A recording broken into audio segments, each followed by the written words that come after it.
the Stinky Popcorn Boys. We watch movies and eat popcorn.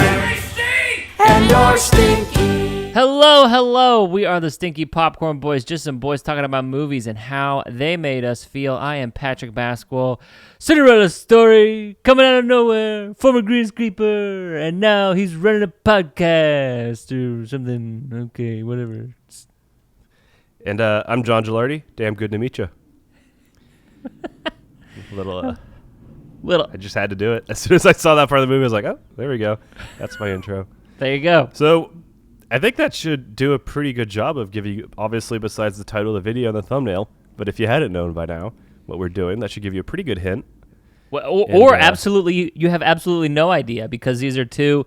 And I was thinking about that as I was doing, like, these movies are almost 40 years old now. Like, I remember, wow. You know, you think about the concept of time. We've talked about that a little bit in the past. We're talking about Loki and stuff. But it's like, again, for me, like, as an almost 30-year-old, like, the 80s is 20 years ago, or, like, you know, 25 years ago. It's, like, around the corner in the back. And, like, the 90s. The idea of it? Yeah, the idea of it. But now it's like, oh, no, these came out late 70s, early 80s, these two movies, and they are almost, like, 45 years old.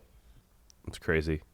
And then it's like that means too that the people who had these ideas, who probably put the movies together when like Doug Kenny, Chevy Chase, and all them, they're like in their 70s, and it's like, yeah, fuck, that's funny.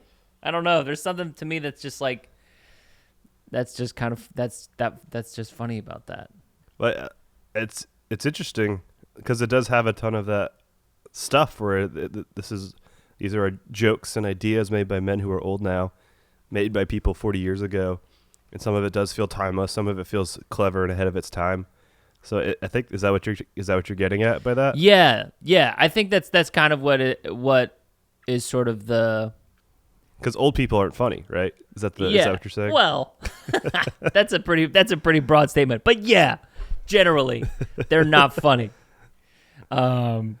No, that's that's sort of what I'm saying, but it's also, I guess it's the perspective where it's like to think about when they were making these jokes and having these ideas when they were 20 or 25 or 30, and that was 45 years ago, and now they are 75 or 70 or 66 or whatever, and it's like, and it's just like some of the timelessness of it, but also the fact that, you know, at one point you got it, old person. You want to hear something weird I just realized? What? These movies are closer to World War II than we are to them. Holy shit. So that's a little weird thing. And that's also something on a whole different level that you kind of see subtly in these movies, is that like the war is present, especially Vietnam War, since it's kind of just finished or is happening when these movies were made. I think and technically just finished, except for Animal House. So obviously today we're talking about Caddyshack and Animal House. We haven't introduced the movies yet. Yeah, sorry. Today we're talking about the National Lampoon movies that sort of kicked it off. Coming from kicked off the sort of, they were like the first good. It kicked off a bunch of careers, you know, careers that were already sort of happening and going, but like sort of cemented this era of comedy in America, especially, of like the sort of the lampooning of high class things, which is an interesting thing that we can talk about, because the guy who sort of Douglas Kenny and like a lot of his cohorts, they were from like, I think it was Yale or something like that, but they were from high class. They were from high, typically class fucking establishments. And so that's why they have this knowledge of golf, country clubs that they can then use to make fun of. And then even the thing that made me think about that is the scene in Caddyshack whenever they're doing the in the pool and it's a synchronized swim, and it's like, how would you think that that was funny? Because it is funny, but it's like it's not unless you have sort of an exposure to that where you would think that caddies doing that in a pool would be funny.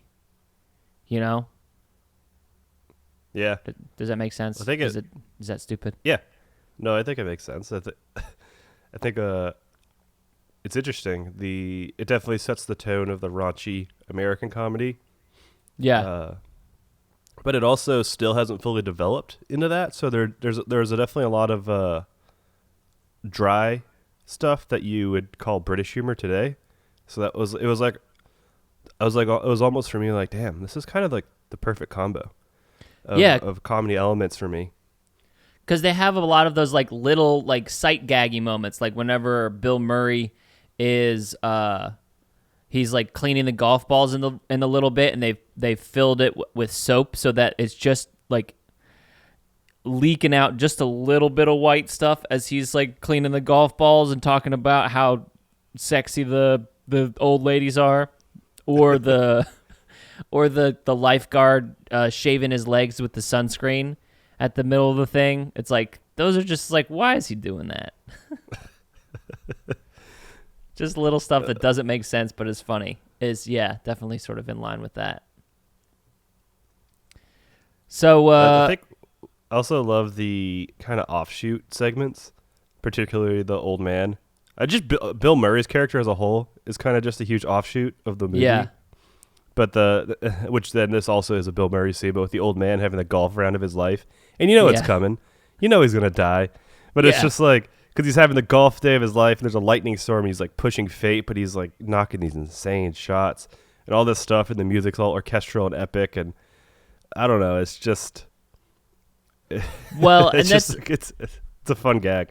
That's kind of like what both movies are, is where they're essentially just like, they have like a very thin story, like Caddyshack is almost about nothing, but it's sort of about Danny getting his scholarship, and then like at the end it's like, oh, he's got to get his, like, so it's like kind of about nothing, but then it is. And then the same thing with Animal House, where it's like, there are these rowdy boys, and they're going to get shut down if they don't do the thing. And then they have like all these essentially like segments around it to show why. You know? Then they get shut down anyways, and they commit domestic terrorism. Yeah. Yeah. So I guess we which of these movies has aged the worst? Animal House for sure. Yeah. There's some very uncomfortable, out of date scenes. Like, and I know it the drops one that the most slurs too. yeah. I mean the R and the F, and then there's a whole scene where the joke is there are a bunch of white kids in a black club, and that's the joke, and it's just really, you could just see how dated it is, and it's just weird and less offensive, but still like, damn, that didn't age well. Is there's a lot of jokes, particularly with John Belushi, where the joke is, he's fat, and he's just eating a fuckload of food, or he's being a pig, and it's like, that's the fat guy. So that doesn't age well. It's I guess you could still say it's offensive, but it's not as egregious as some of the other things. And then there's Animal House, Animal Shack. Animal House definitely Animal Shack. That's the name. Age well. That's Animal Shack. It is the older one, so I don't know if that has anything to do with it. Well, also, I apologize. I have a little bit of a head cold. Thank you for apologizing. If I sound weird. Yeah, I appreciate you apologizing. If you hear coughing and blowing my nose and just my nasally voice, sorry. Yeah. Thank you for apologizing. Everybody's really put off by your nasally voice. Sorry. Well, and then there's the whole in Animal House, Tom Holtze. I don't remember the character's name, but the actor's Tom Holtze, where he like hooks up with the girl, and then like she's thinks drunk about raping her. Yeah, and he drops her off at her parents' house, and he realizes that she's like 15 or something like that. She's 13. Yeah, I remember being like really young, and even whenever I like first watched it a long time ago, I was like, "Oh boy," and that was like when I was like maybe 18 or something, and I was like, "Ooh gosh, maybe." She's in not great. both these movies, and like basically only these two movies. That actor. The actress. Yeah, she plays the scholarship boy. Yeah. Her like love interest person, and then she also plays that girl in Animal House. She plays Maggie in Caddyshack. Yeah, the Irish girl. I guess the one with the short, like the pixie cut. Yeah, she has an Irish accent. Oh, what? I don't know how I didn't notice that. I thought it was just mid-Atlantic or transatlantic. No, I don't know. I don't know how you didn't notice that there. She's like, I don't know what to do at Danny. What the hell? She has an Irish accent, bud. I'll have to rewatch the movie. I think despite it, I see why these are classics. Yeah. And like Animal House does have its good moments. I did like it. I think it was definitely a little weird to watch, due to some of those things. But I think it didn't hold me back. One of the reasons that it maintains sort of a classic, like both of these movies, is because, like, yeah, there's kind of those like sort of more offensive bits, but the weight of the movie is not put on those, and sort of the structure of it, like innately, like we were talking about, where it's sort of like, hey, you know, here's this like really loose story, you get it, and then you get to see all like the little stories around it. Like even in Caddyshack, whenever the spoiled boy drinks all the drinks and then vomits in the car, and then you see like the 3 beats of that, where he drinks the cigarette, he vomits in the car, and then you see the reaction of that. And that's like, that adds nothing to the story, but like you could remember that because it's just something. So like there's a bunch of moments like that sort of don't add anything to it, and they're still like related to it, and they're short enough and quick enough that they're still funny. I think it's a tone thing where everything feels, maybe it doesn't add to the story, but it adds to the experience, I guess. So Yeah. the whole experience is jokes with this setting. Yeah. Or jokes with this whatever. Yeah. I think they're both so consistent with that, despite them having kind of like not that crazy tight story, you know? It kind of feels like essays on the experience, like funny essays or funny like things on the experience, where it's just like little like, hey, and then there's this, and then I almost got into a fight at the thing, and then we were in a diner, and my buddy, you know, they were being assholes, so he put all of his fucking mashed potatoes in his mouth and sprayed fucking mashed potatoes on him, and said he was a zit, you know, and it's like, ha. That's good, you know? And so it's just like sort of like little bits of this life, little bits of this experience that they were like, hey, how do we either make this more ridiculous or how do we make this all in one place? Yeah, it definitely feels very like an experience. Like they're just based off experiences. Yeah. I mean, I'm not like it. I've got picked up golfing, and I've maybe coming up on a year of doing it. Yes, we have, haven't we? Yeah, we're quite the gentlemen. Yes, but we with are. that, I'm saying, like, even from my very limited experience, I can appreciate like they're not making fun of golf necessarily, and I can pick up on the things where it's like a love letter of comedy to it. And, you know, even with the frat house, like, they're not making fun of frats or the existence of fraternities. They're making fun of types of people and types of frats. But there's never... And, you know, and that's an easy thing to do, especially in today's age, you know, where making fun of frats is kind of low-hanging fruit. So I think that made it almost fresh, in a way, for an old movie for me. For the first time seeing it, I was like, okay, cool. We're just living in this. We're enjoying it. The lifestyle or the frat, whatever, I don't know. So it was...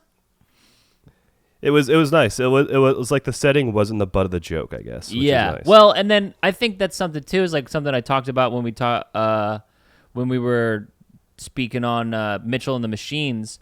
How the son, him being a dinosaur, isn't the butt of the joke, or like him loving dinosaurs. It's not the butt of the joke, you know. And that's like kind of what these guys were really good at, where the people who were assholes were the butt of the joke because they were assholes, not like there's the Rodney Dangerfield guy in who is by all accounts, you know, someone I feel like that they would have hated, but he was kind of a protagonist.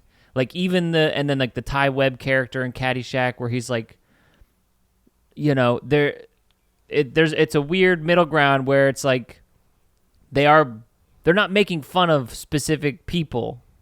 They're kind of making fun of ideas and reactions and like the situations, I think, more than, I mean, maybe less so in Animal House, where it's like, hey, these are strange to us, so we're gonna make fun of it, you know, or we're gonna point out that it's strange to us.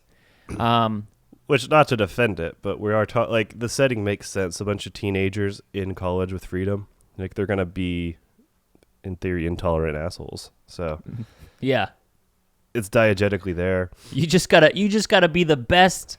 You just gotta be the best asshole that you can be, and then learn from your mistakes. Yep.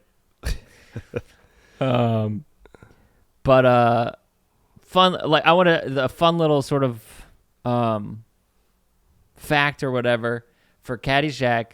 Rodney Dangerfield was like absolutely terrified in his first scenes about filming, because he's so much used to like doing live stuff, and like both he was just terrified of the whole big process, and then not having like an audience to react with.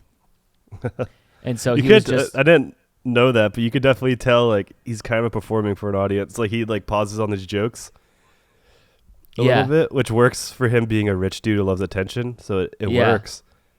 I think I could tell because I knew that watching it through this time, and I could tell it especially in his first scene, because they probably shot everything in order. But it was just like, huh. Yeah, he is kind of like, he's like looking for stuff, and he's like, oh god, here we go. What are we doing? You know, I like to play and do a live thing. I don't necessarily understand what we're doing here. But I'm gonna go. They're telling me I do a great job, and apparently he would come over and be like, how did I do? What did I do? Was it bad? Was it terrible? He was just like really nervous about it, which is just funny to think about from his character. I love how much him and the other guy hate each other. Or not hate, but how much he pisses off that one guy. Yeah. The antagonist. The judge. Yeah. Oh, yeah, that's it, the judge. The judge. Yeah. Yeah. Well, what's your favorite bit, I guess? Like, what do you think is the best comedic bit? I mean, in either movie.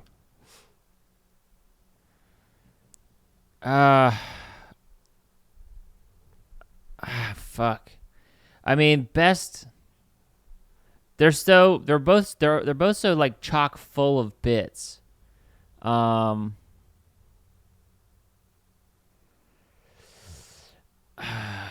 guess I really like the Bill Murray, like what I did in my intro. I really like the Bill Murray like the predecessor scene to the old man coming up to him. Yeah. I like that. I like that scene. Controversial opinion. I like the Bill Murray stuff, but I didn't like all of it. Like, to me, it wasn't like a shining thing. Well, it's just kind of there to fill time, it feels like. Like in terms of like if we're going as far as like what the construction of the movie is or whatever. Like I don't know. It's kind of useless to do that, but it's like the Bill Murray stuff doesn't touch any of the other things. It just kind of is like flavor, which is fine. But it was like some of the stuff is like him eating the Baby Ruth. I don't know. I like that, but I also don't like that.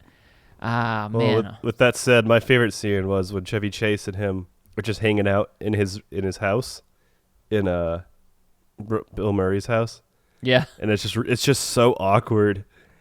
And then they're like, "Hey, do you wanna get fucked up?" And then they're just I love that. Like, I love montages of people getting really drunk or whatever. Yeah. For some reason, that just like to me is comedic gold.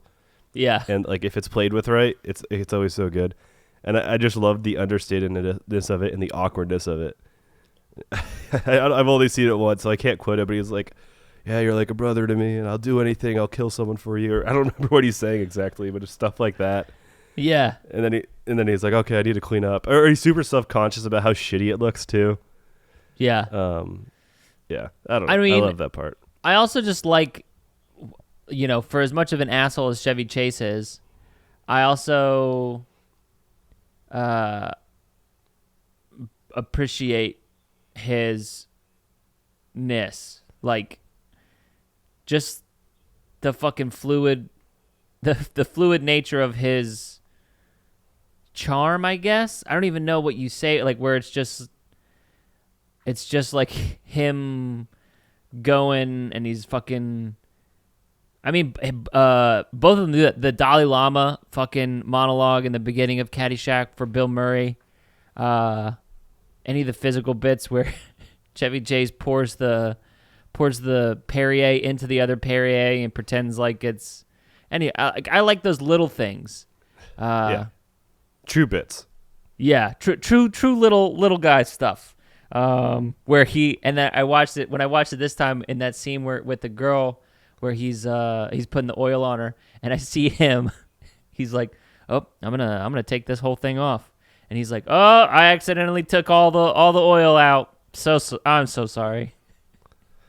And that scene, there's a lot of confidence with it. I guess you could say it's swagger. I guess that's what it is. Where it is like there's confidence. It's annoying when when as he like aged, I guess, because he was an asshole. But like, is that just how he comes across? Yeah. Huh. Well, no, but he was actually that confident and that big of an asshole.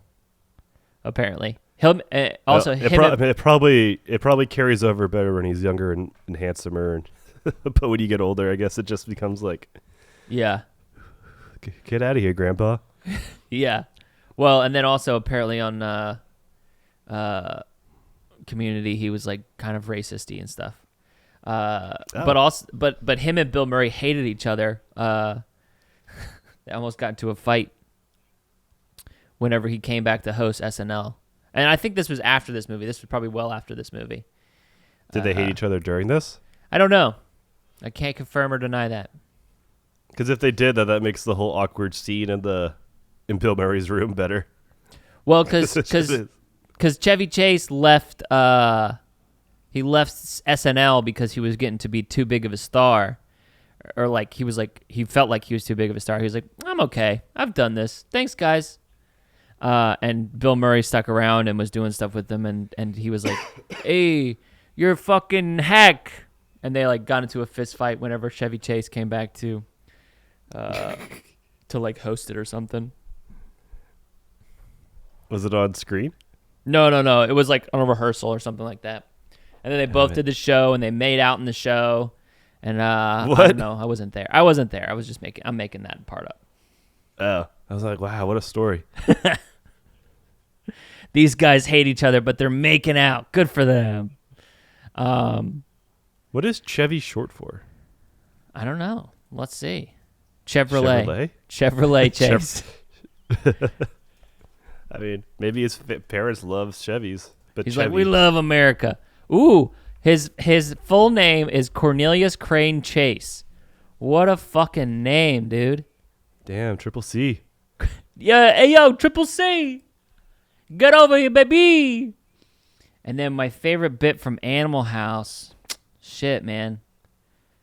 I mean, for being like kind of like a character, again, it's kind of one of those things where it's like anytime John Belushi is doing something, and maybe it's because we're programmed that way because we're like, hey, wow, John Belushi, but it's like anytime he's on there, I want to be watching him. And it's like I kind of forget like sort of like the main guys in it.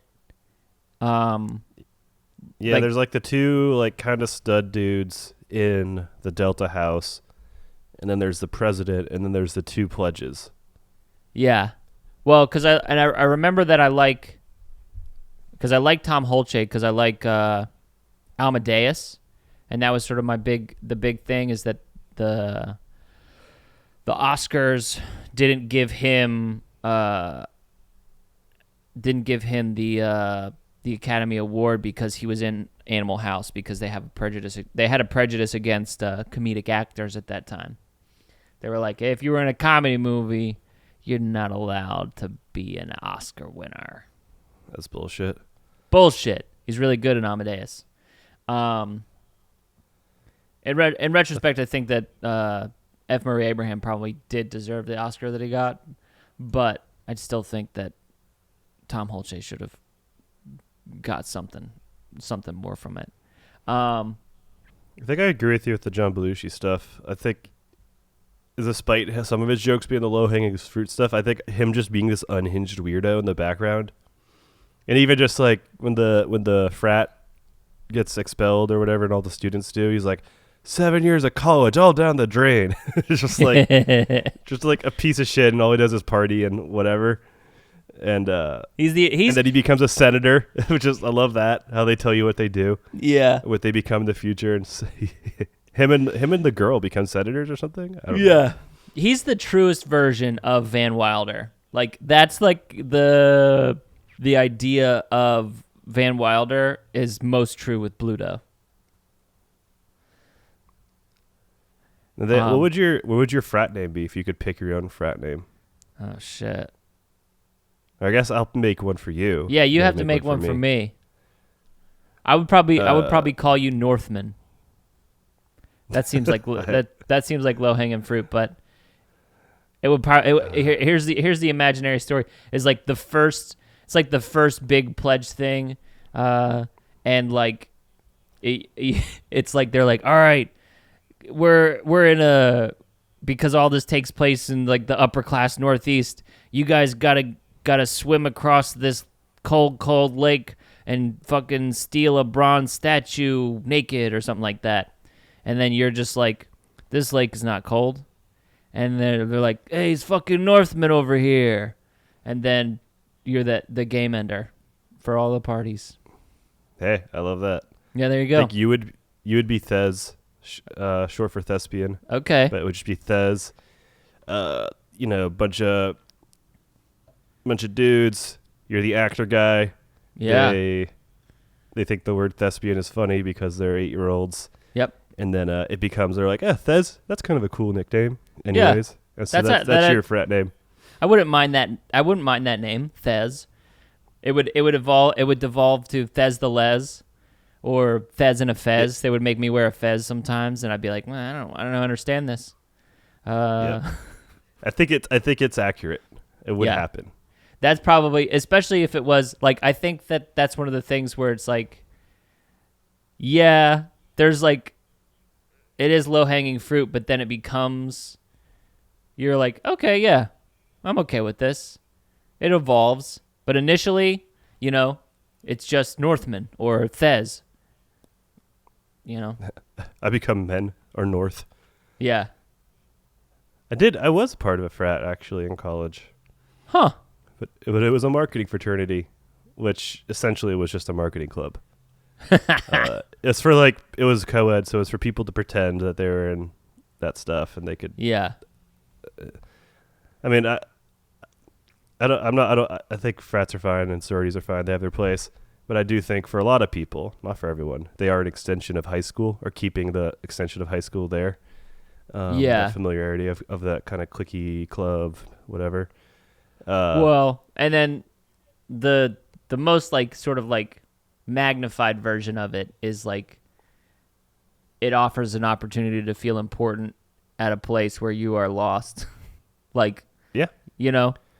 it's it does have a place. I mean, people say, you pay to find friends or whatever, but yeah, I mean, and that's what it is, because it's especially if you're in a brand new place, and I think that's too where it's if your brother or dad was in a fraternity or something, And that's one of the reasons, like that's an additional reason outside of like any sort of control that I'm sure the father or whatever, the sort of familial connection is like you have people who automatically know who you are and trust you or whatever. And so it's like there's sort of a built-in familiarity with you being in a new place that you didn't understand. And you're like, oh, okay. But that being said, it feels like it devolves into, like, I don't know. There's like all of that stuff that I said is like, sounds like good. But then whenever it's like, all right, drink until you vomit because you got to prove you're a man. And then we're going to make you naked and stand out in the cold and you recite facts about the thing. And again, that's what you see. I don't know. Let's do shitty stuff to you because I've been through that shitty shit. And it's so's brotherhood because we've been through shit together. Yeah. And it's all okay because we've all been through shit. So it doesn't matter. So, I mean, I think the seeds of brotherhood are sowed through that, but it is odd. Yeah. It's not for everyone. I don't think it'd be for me. No, it was not for me. It was. I did not. Did you rush ever? No, I didn't attempt. I got asked to rush. I guess when I first went to school, when I first went to college, they were like, "Hey, you should rush." And I was like making friends whenever people were like deciding to rush and stuff up in Nashville. And everyone was like, "Hey, we're gonna rush," and I was making friends with people, and I was like, "Cool, I'm not." And they're like, "Oh, you should." And I was like, "No, I'm not." And they were like, "Okay." And then we like kind of like stopped being friends. Not from like anything. It's just like that's what became people's life. And I was like, "Huh, maybe I should have rushed." Just to GDI? like You piece of shit, GDI. Goddamn independent. I hated when people that's right. said that unironically. You just fucking brought me some fucking like nostalgia. I was like, GDI, fucking GDI. Oh my god, yeah, that's right. I do remember that.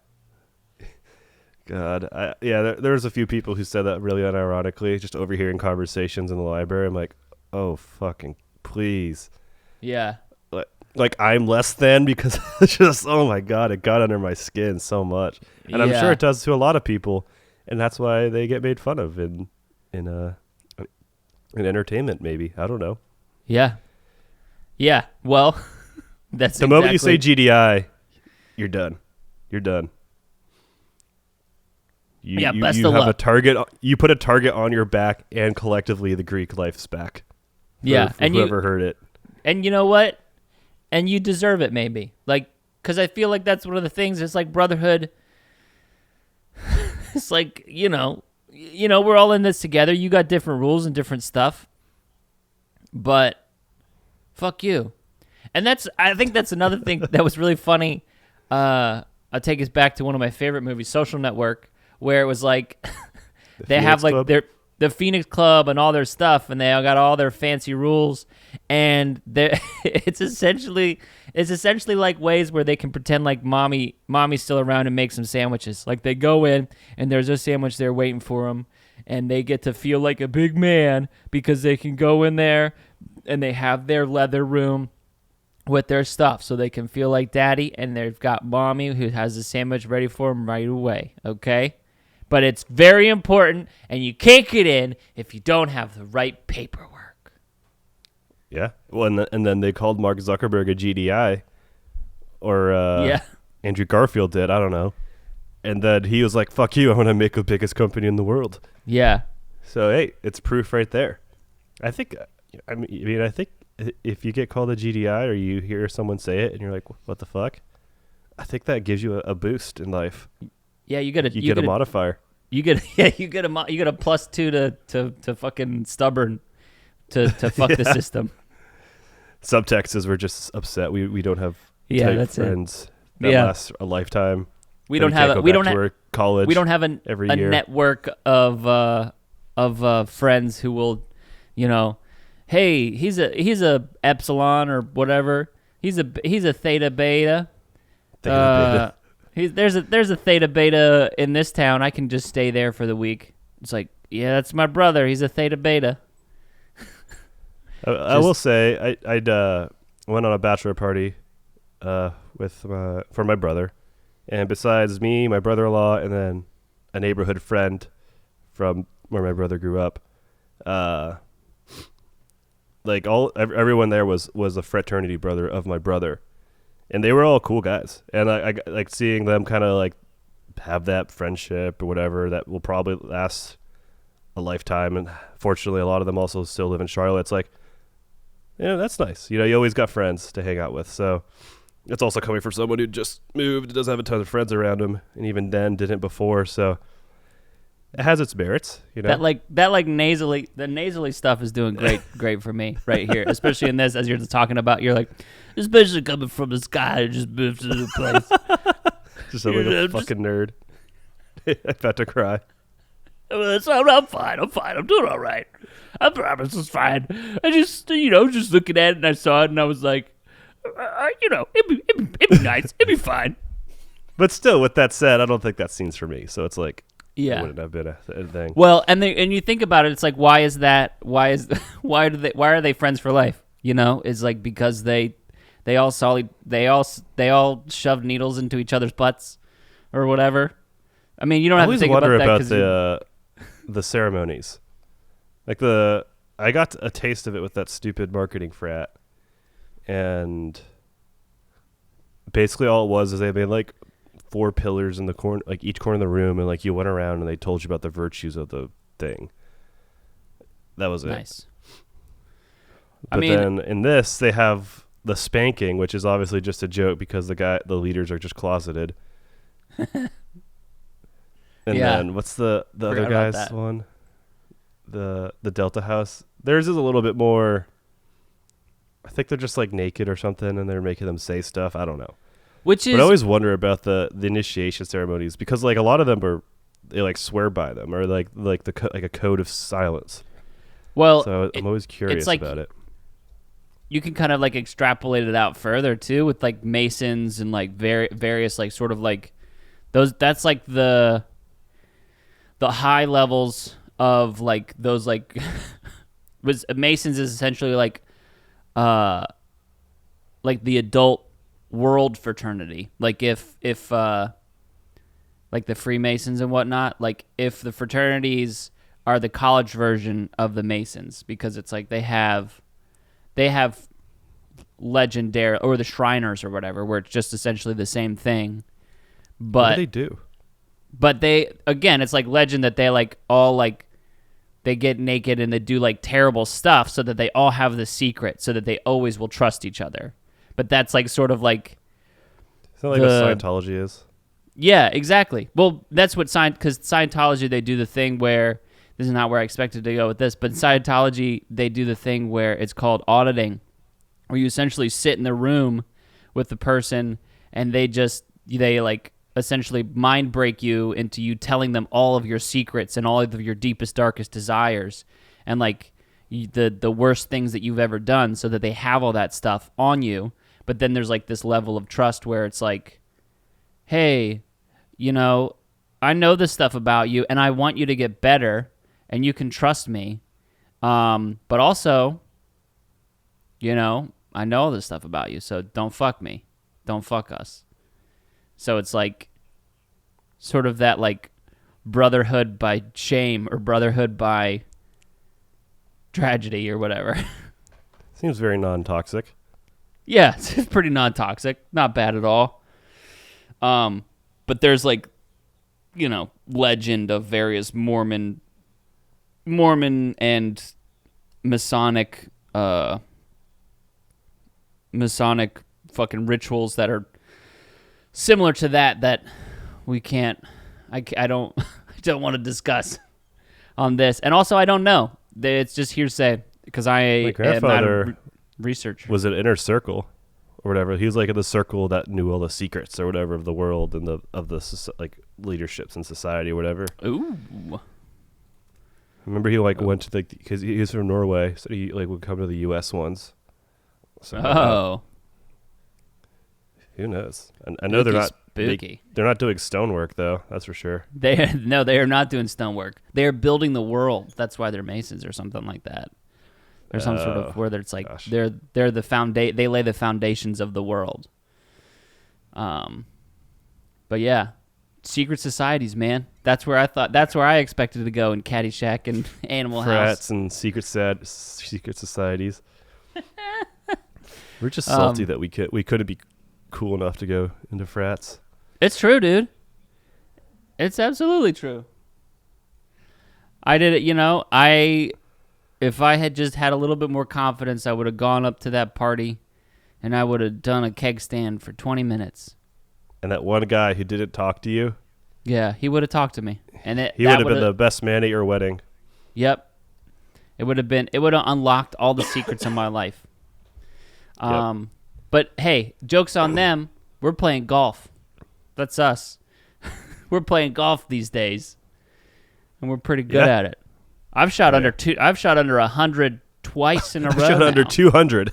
I shoot shot under 200 all the time. So I'm almost I'll say. constantly shooting under 200. But I shot a 91 and a 96, which is like, okay, damn, feels pretty good. Which is fucking ridiculous to think about those pros hitting under fucking, just hitting like under 68s. par. Just hitting Yeah. under par. It's impressive. It like watching golf on TV. I was always like, fuck that. And then like once you play a little bit, the ability to or the interestingness of watching it on TV increases insanely. Yeah. Because it's just like, and a lot of it just comes down to appreciation of like, wow. Well, it's just the precision of that stuff where it's just like, holy shit. How are they so precise? How are they so precise with that? They do what they want to do. Yeah. Which sounds stupid for me to say, but it is not I don't know easy. that. Well, I mean, you think about that. We got the Olympics going on. I started swimming recently, and it's funny. I'm swimming in a 25-meter pool, and I'm like, I get across, when I try and swim my fastest, I get across a 25-meter pool in like 23 seconds. And these Olympians swimming like the breaststroke, which is like probably one of the slower strokes, they get across a 50-meter pool in like 23 seconds. And I'm like, Jesus Christ. Damn. That's as far as like a comparison, they have made it there and back in my pool in the time that it took me to get there. Like, that's ridiculous. Yeah. If that doesn't show you the like, oh shit, these guys are fucking good at stuff, huh? It's like the Olympics too. Like half of it is a lot of people seeing an event for the first time thinking, that isn't that hard. That can't be that hard. And then it is. curling. Yeah. But it's the precision of it. Like, it's the precision and the deftness in order to do that. It's like, I don't understand curling. I don't know what it is. I know essentially, don't you like brush the ice away so that the stone can roll? It's essentially like controlling the resistance. What is it? Like controlling the resistance on the surface for the thing to flow. And it's like, why did you think to do that?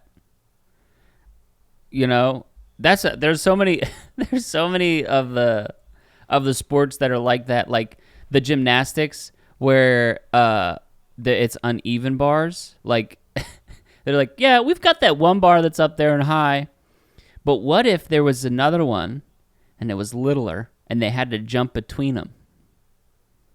I mean, you're probably right. Like, I feel like a lot of sports start with weird, like just creative dudes wanting to make a game. Yeah. And just the good ones really stick.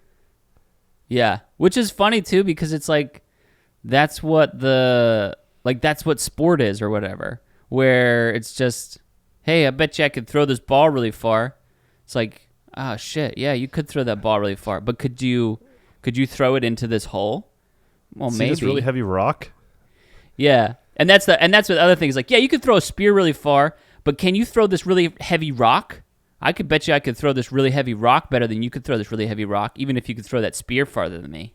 And it's like, okay, just you're like wrong. one-upping and adding events. Yeah. And like different variations where it is, again, like the uneven bars where it's like, yeah, okay.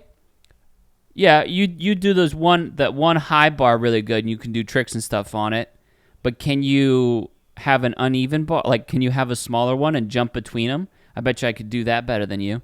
You're just all That's strength. all track and field is. Track and field Yeah. is just a bunch of insecure dudes. Will Well, not think of themselves. Well, and then it's like with the decathlon person is the worst, where they're like, yeah, well, can you jump over water and throw the thing and then also sprint and then also run and then also do, like, it's like, I could do all those things pretty good and you can just do one of them really good. Yeah, I mean that you have swimming with the 4x, the medley. Yeah. Which is crazy. I watched one of the Americans, Andrews. I don't know what his name was, but he had like a crazy Michael lead Andrews. through all of it. Yeah, Bro, I was watching that last night, and he fucking. Go ahead. Yeah, well, the whole time the announcers are like, yeah, he doesn't have enough of a lead. His breast or his freestyle. Like, it's not good enough. And I was like, fuck this dude, what an asshole. I was like, and then he was right. Like he was good at 3 things, but sucked at one. And it cost him any medal. I was so shocked. I was so shocked at how bad he was at the freestyle. And again, better than me, clearly, because he still made it 50 meters in like, I don't know, maybe like 30 seconds, which is still, again, ridiculous. But he had like a 1 or 1.5 second lead, and then he ended up losing by 2 seconds. And it was like, damn, How did you? Isn't freestyle the one that everyone learns first? What? Yeah, I feel like it's the most basic. Yeah, it definitely feels like that's the one that's like, huh? We should have. Like that's like before you can run, you can walk thing. Yeah. Like that's what that is. Yeah. It was really baffling to see him get like trounced that way. Yeah. In that like last little bit, I was like, huh, okay, interesting. Wow, they were right. I was watching that same race and I saw that. I was like, damn. Oh man. So what do you think these movies' legacies are? Especially you, the comedy The comedy not boy. expert, but the learned comedic The comedian. learned. What is like the legacy? What are the takeaways of these movies? What's their biggest impression? I don't know. I mean, I would say their biggest sort of impression is kind of like, this is like the birth of American comedy. Like, and especially obviously there was comedy before that, but like this is the birth of American comedy movies and what sort of like cemented what Anchorman would be, what the various, like, this is like the birth of it, where it's like they're what people look back on, and even as they're making like references and back to various things, it's like this is what people call back to. And they also sort of like launched the major careers of like Harold Ramis, who then gave us Ghostbusters and Blues Brothers, and John Belushi, who like they kind of like cemented and allowed some of the, like, because the thing is like they're good, but I think more than anything that they're sort of the jumping off point for Bill Murray's career, for Chevy Chase's career to get even bigger, you know, to give us some of the things that are a little bit more. And I think that you can see this too as like sort of a culmination of like the National Lampoon or the Mad Mag, because that was the Mad magazine, like National Lampoon's magazine. That's what sort of like came out of this, with like Douglas Kenny and Chevy Chase and all those guys, where it just kind of like launched it and then cemented it as like American comedy, you know? Yeah. And then today, all we have is Marvel movies. Yeah, we do. We have Marvel movies, but I mean, we'll see what happens out of this. We'll see what happens out of this pandemic. You know, what else there might be. What else? Yeah, what other sort of original stuff there could be. when I try to think of comedies that have come out, I think of the Cock Blockers. Like there's not many, and I'm sure there's more, but there's Cock Blockers. There's that like one with like the middle school kids, like the boys. Definitely a raunchy. Like it's all just that raunchy sex comedy now. Which, yeah. Well, I would say that the sort of, I don't know, especially in recent years, the sort of like raw, like, hey, this is a comedy movie, has sort of faded away a little bit. Well, yeah, because then it needs that premise to be to have its existence. Which you could argue, like, 40-year-old version has that crazy fun premise, but I don't know. Well, we went through a pretty good streak there with like Judd Apatow and stuff. And there could be another stretch of those, but I don't think we've found this generation's comedic voice yet. And I think that's what you see with those with Blockers or with I think Bad Kids or Bad Boys or whatever it was. It's like those are still offshoots of essentially the previous generation, where Bad Boys was produced I think and written maybe by Seth Rogen and Evan Goldberg, where it's essentially the same thing, but so I think that we're in the midst of getting to whatever the next era is for. Do you think it's the strength of SNL? No. Like the strength of the talent in that field at that time? Because is that where that resonates from? You think the American comedic voice? Well, that's a big question, John Yule. John Yule? Yeah. I don't think they're I don't think the people in the SNL group are unfunny. I'm not trying to put that out there, but they're not as present, in mainstream as past casts have been. Okay. Well, let me get on this, where it's like they're not making comedy anymore. They're making viral sections. They're not. That's what SNL is they're not trying to, and that's not even necessarily correct. But it's like they're not taking chances.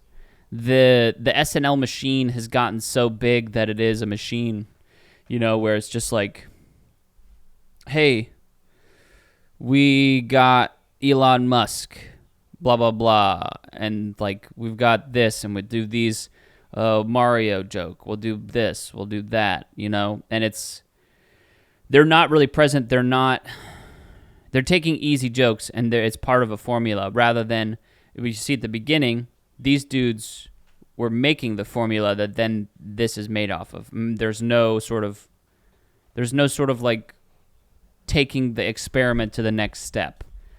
And that's just necessarily in relation to SNL. But like, you see that too with the comedy movies, where they're just essentially like, they had this movie, and they had like this era of movies, and then Ghostbusters, where they sort of solidified the premise, and then you have like the Judd Apatow movies and stuff like that, and that sort of era where it was like, yes, funny, but it kind of like almost had a message, or had like a sort of an emotional core, where it's like a lot of the like the comedy that came out of this like 80s generation with the Harold Ramis and John Landis were kind of like people still ended up assholes and like didn't learn their lessons, and that's sort of where the comedy came from, or was like a little bit more irreverent, and then you can see the comedy get a little bit more grounded. There's kind of like two different wavelengths of it, and I don't think that we've found anything yet. Yeah, I feel like Adam Sandler is a good balance of those two things. Yeah, of irreverent but grounded, where the character does change. Yeah. And I think it's a lot because he waits till the 11th hour to have his character change. And he's like, oh, yeah. So you get that fun asshole stuff for like 90% of the movie. Yeah. Well, and then you can see, too, there's like this, like, there's like a fun there's like a fun just talking about SNL, how like that sort of like goes with it, where you don't there's nobody on SNL who has made an impact, I think, in a real way since like Kristen Wiig or anything like Will Ferrell, whereas like you had like Chevy Chase, who was a star, Bill Murray, who was a star, John Belushi, and then you had Eddie Murphy come in and save it, and then Adam Sandler and all those guys, David Spade, who all eventually got fired.